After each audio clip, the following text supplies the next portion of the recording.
Welcome to the Pass Eye On podcast. I am your host, Dr. Shawn Nicholson. And today, as we observe Labor Day, we'll delve into a rich tapestry of history, economic inequality, and persistent challenges faced by Black Americans in the workforce. Now, today, I want to explore the social and economic achievements of American workers and how they are intertwined with the complex narrative of Black history in the United States. Now, as many of you know, we're just coming out of Black History, or rather Black Business Month, where we celebrated Black businesses that have been paving the way as trendsetters to build generational wealth for our communities. Now, today is Labor Day, as we have mentioned, and we observe this the first Monday in September. And it's really more than a long weekend of marking the end of the summer. It's a day that commemorates the social and the economic achievements of American workers. Excuse me. Now, the holiday's roots can be traced back to the late 19th century, where labor activists tirelessly advocated for a federal holiday to recognize the immense contributions of workers in America, which really for them it would show the American strength and prosperity as well as well-being. But before we delve into the Labor Day's history, let's rewind.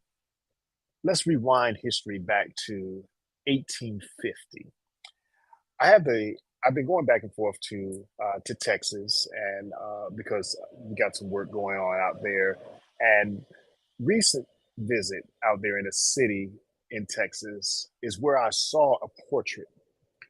And at first, I was admiring the beautiful artwork. However, when I began to look closer, I saw an image that dated back, and the caption was on there for 1850. Now, there was an image which will be forever burned into my memory. It was the imagery that showed an overseer riding past Black people picking cotton in the fields of a in the fields basically of southern United States. Now, this wasn't something I saw 50, 60 years ago. This was recently.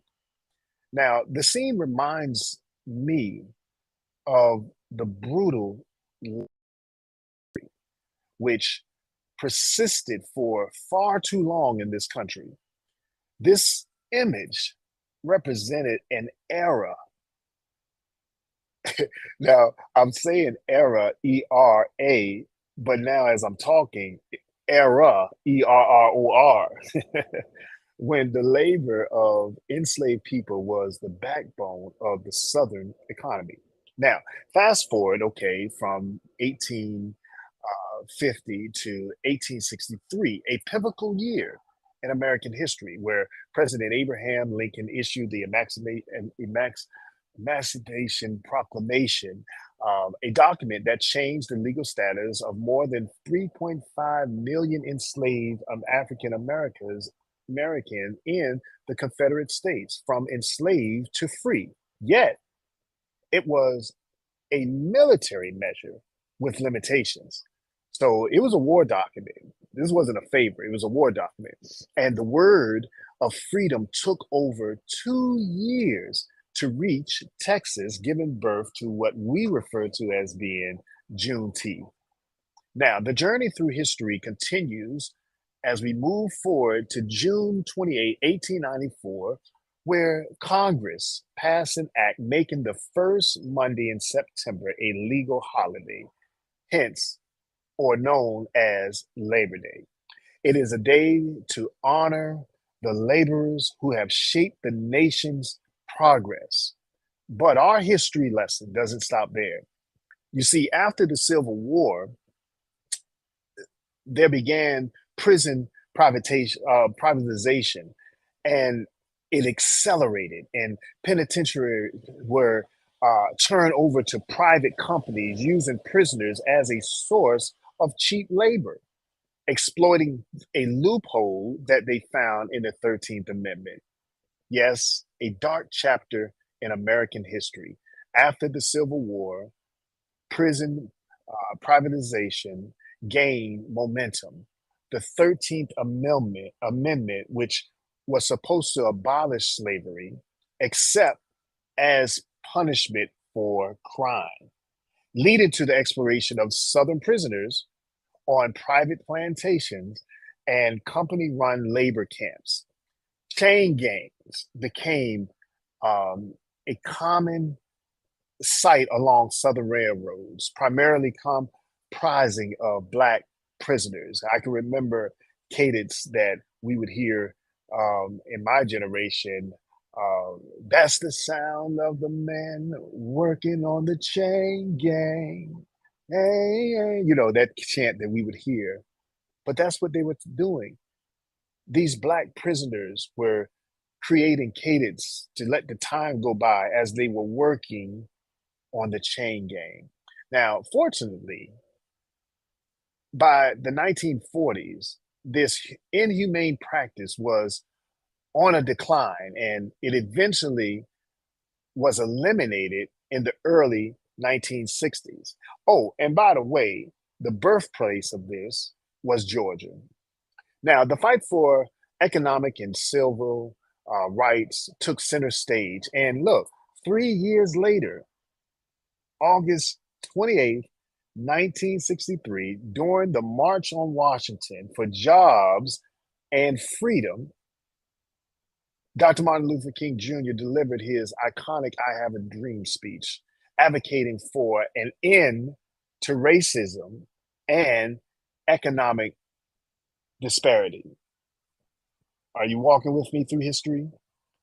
Now, we just celebrated the anniversary of that march. 60 years later, economic disparities persist.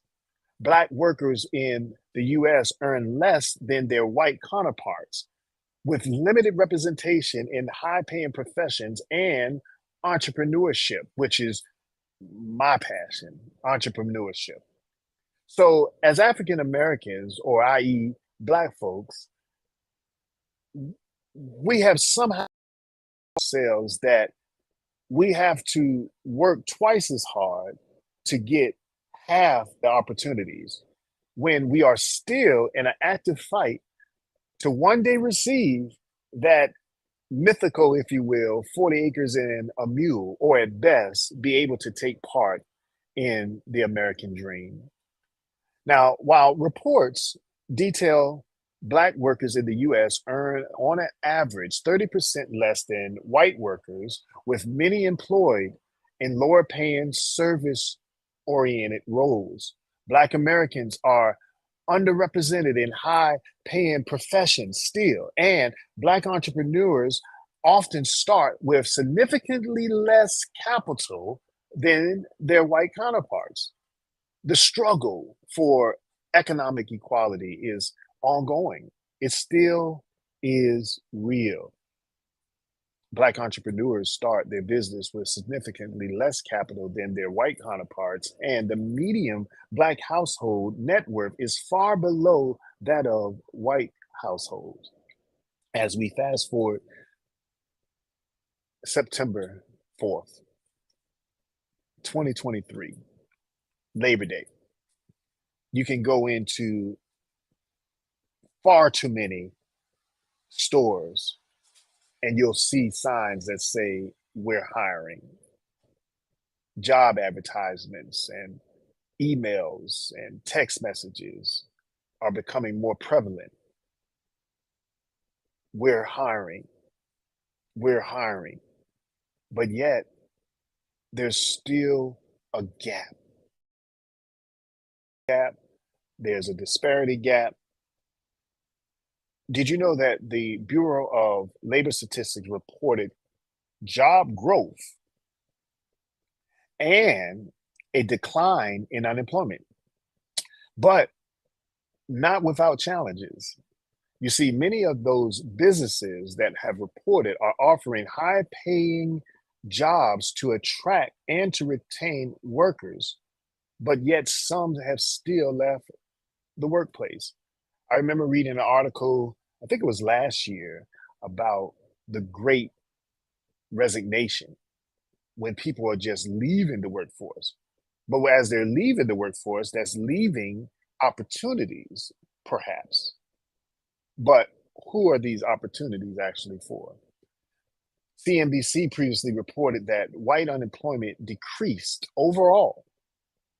It increased among Black workers. Black Americans make up roughly 13, and the number may is fluctuating, but 13.4% of the US population. And it is important to note that this group is diverse in racial and ethnic identities and experience. So it's a pretty vast group of people. So let me put things into perspective. The wage gap is stark. White men, here's simple arithmetic,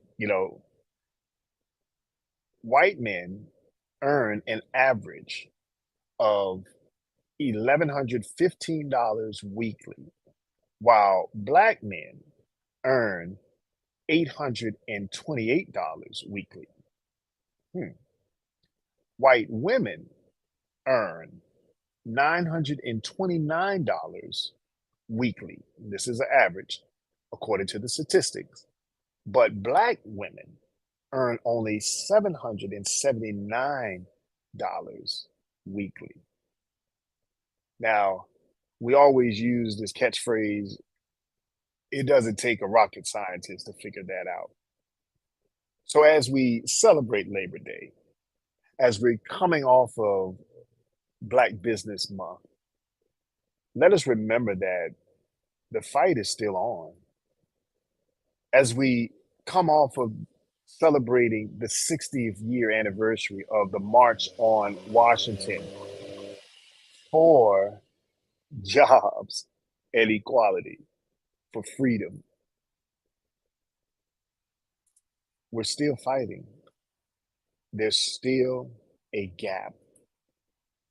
This is why I do what I do, to pass I on. That's why this podcast is so important, to be able to bring you the information that otherwise you may not even be aware of. But you know what? There's still hope. And I'm so encouraged and optimistic about the listeners and the viewers that view this podcast to understand that you can activate your passion, your potential, and your purpose today. You can start today. So, as we celebrate Labor Day, let us remember that the fight is still on, and that I hope that this podcast has shed some light on the intertwined histories of labor, of race, and economics in America. This is the greatest country ever. Yes, but we still have some work to do. There is great growth still available and necessary for us. Now, remember to subscribe to the Pass Eye On podcast on your favorite platform for more thought provoking discussions. And I promise you that you will not be disappointed.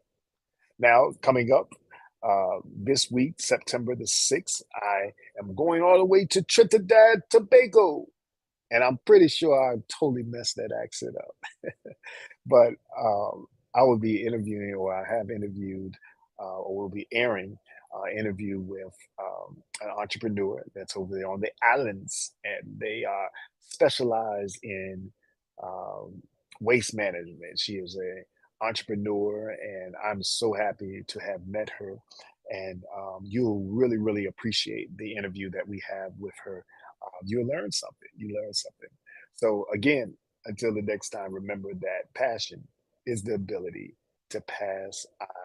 I am Dr. Shawn Nicholson, and I just wanted to give you a brief history lesson on Labor Day. And remember that the fight is still on. We're still pressing, we're still pushing. All right. We can do it together. Together, we will win. Until the next time, take care. And remember, passion is the ability to pass on. Take care.